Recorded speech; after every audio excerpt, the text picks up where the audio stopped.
CBSE board द्वारा सरकारी स्कूलों में 9वीं क्लास से 12वीं तक कक्षा के रजिस्ट्रेशन व बोर्ड एग्जाम फीस के नाम पर 2,000 रुपए से 3,000 रुपए छात्र छात्राओं से वसूला जा रहा है।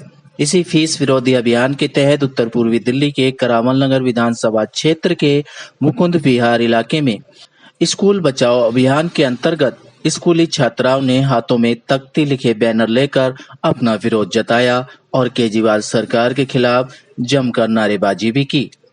स्कूली छात्राओं का कहना था कि कोरोना महामारी और लॉकडाउन के चलते गरीब लोगों पर इसकी सबसे ज्यादा मार पड़ी थी। गरीब लोगों को रोजगार ठप हो गए। गरीब लोगों के बच्चे ही सरकारी स्कूल में पढ़ते हैं।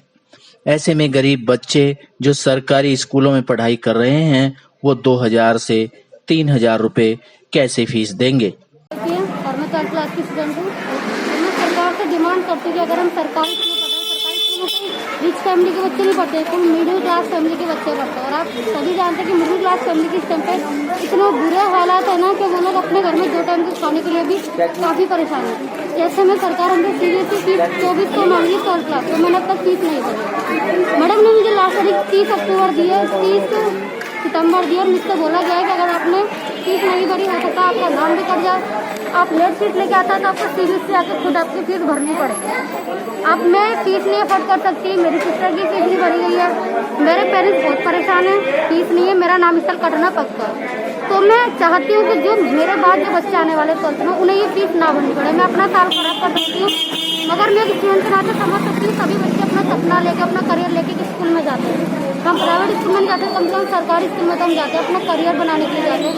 अब सरकार उसमें भी हमसे कोविड-19 के दौर में 2400 रुपये मांग रही है। एक मिडिल क्लास फैमिली के लिए बहुत बड़ी चीज़ होती है 2400 रुपये, बहुत बड़ी रकम होती है। इसे चुकाना कोई आसान बात नहीं है। किसी का काम नहीं चला इस टाइम पे, बच्चे बहुत ही परेशान है। कम से कम आधे बच्चे इस साल का करियर खराब होने वाला है। हमारे देश का फ्यूचर बच्चों के हाथ में है।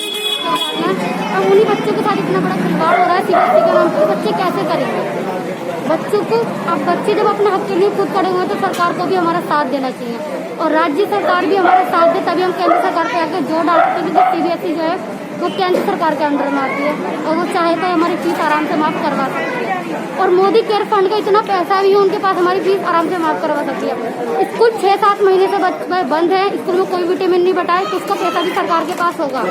स्कूल में लाइट यूज नहीं हुई है, उसका पैसा भी सरकार के पास होगा। सरकार हमारी फीस चाहे ना तो भर भी सकती है आराम से, बट क्यों हम स्टूडेंटों को इतना परेशान करा जा रहा है। टीचरों के फोन आते हैं, बच्चे फीस भरो वरना आपका नाम कट जाएगा। ये कोई बात नहीं होती। बच्चे हैं, नोटिस निकल गया सीबीएसई की तरफ से 15 अक्टूबर लास्ट डेट है वो टीचरों के लिए। हम बच्चों को उससे भी जल्दी करना है, तो अभी हम कहाँ से करें। मेरे पास पैसे नहीं, फीस नहीं भर सकती। इस साल पक्का मेरा नाम कट रहा है, मगर मैं विरोध तब भी करूंगी ताकि आने वाली जनरेशन के टाइम पे ये फीस ही बंद हो जाए निजी स्कूल में। 12th तक अगर निःशुल्क शिक्षा आप लोग बोलते हो तो निःशुल्क शिक्षा दो भी। ये अधिकार है बच्चों को और अधिकारी बच्चे चाहे लड़के लें चाहे आंदोलन करके लें और लेंगे। चाहे हमें 2 साल आंदोलन करना पड़े चाहे 1.5 साल आंदोलन करना पड़े, अगर इस लड़ाई में हम आगे बढ़े आप और स्टूडेंट से मैं यही डिमांड करूँगी इस लड़ाई में मेरा साथ दे और मेरे साथ आगे बढ़े। ये ऐसा है कि स्कूल बचाओ अभियान के तहत हम लोग यहाँ पे आए हैं और अभियान चला रहे हैं पूरी दिल्ली भर में। हम लोग बात करें कि कोरोना काल में जब माँ बाप के रोजगार छूट गया है, दिक्कत परेशानी हो गई है, लोग की रोटी का इंतजाम करना बहुत मुश्किल हो गया है। तो ऐसे समय में अब देखा जाए तो फीस इतनी ज़्यादा ली जा रही है। 10वीं और 12वीं की फीस जो ली जा रही है, एग्जामिनेशन फीस ली जा रही है 1800 से 2400 के बीच में ली जा रही है।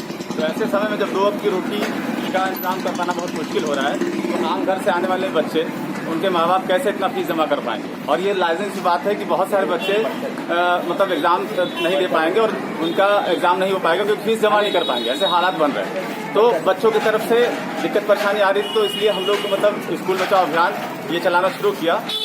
जिस प्रकार से केजरीवाल सरकार ने पिछले साल चुनाव के चलते अगर बच्चों की फीस माफ की गई थी, तो इस बार तो बहुत हालत खराब है। वैसे देखा जाए तो काम धंधा एकदम नहीं है। तो ऐसे समय में बच्चों की फीस माफ होनी चाहिए। और हम लोग ये भी बात कर रहे हैं जो नई शिक्षा नीति आई है, अगर देखा जाए उसके तहत उसके तहत अगर देखा जाए तो इस बार जो फीस है वो ज़्यादा बढ़ गई पिछली बार की तुलना में। और लगातार पिछले अगर देखा जाए कई सालों से लगातार फीस बढ़ाई जा रही है। तो हम लोग तो कह रहे हैं कि फीस को तो माफ करना चाहिए इस बार, वैसे कायदे से देखा जाए, लेकिन वैसे भी हम लोग ये बात कर रहे हैं कि नई शिक्षा नीति या फिर जो शिक्षा का जो अधिकार एक तरीके से है वो सरकार जो मतलब सरकारी शिक्षा है वो सरकार मुफ्त में मुहैया कराए केजी से पीजी तक। हम लोग पूरा इस अभियान को मतलब इस तरह से लेकर कर रहे हैं। उसके तहत ये मांग कर रहे हैं दिल्ली सरकार से भी और केंद्र सरकार से भी कि जो अभी सीबीएसई द्वारा फीस ली जा रही है 9वीं से 12वीं तक के बच्चों के लिए, उस फीस को माफ किया जाए। वो 9वीं से 12वीं 2,000 रुपए, 3,000 रुपए, 10वीं से 1,800 रुपए मांगा जा रहा है, 12वीं के बच्चे से 2,400 रुपए मांगा जा रहा है, 2,000 रुपए फाइन बताया जा रहा है। तो ये सीबीएसई ने जो फीस की है, और ये फीस क्योंकि केंद्र सरकार से आई है, तो सिर्फ लॉकडाउन में, कोरोना में ये फीस नहीं लगनी चाहिए।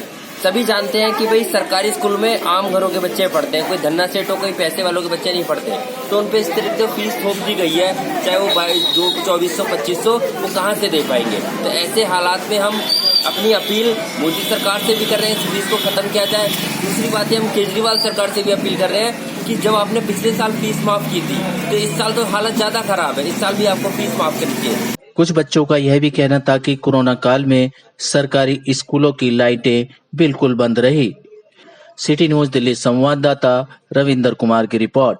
Live for India Hindi news के लिए रविंदर कुमार की रिपोर्ट।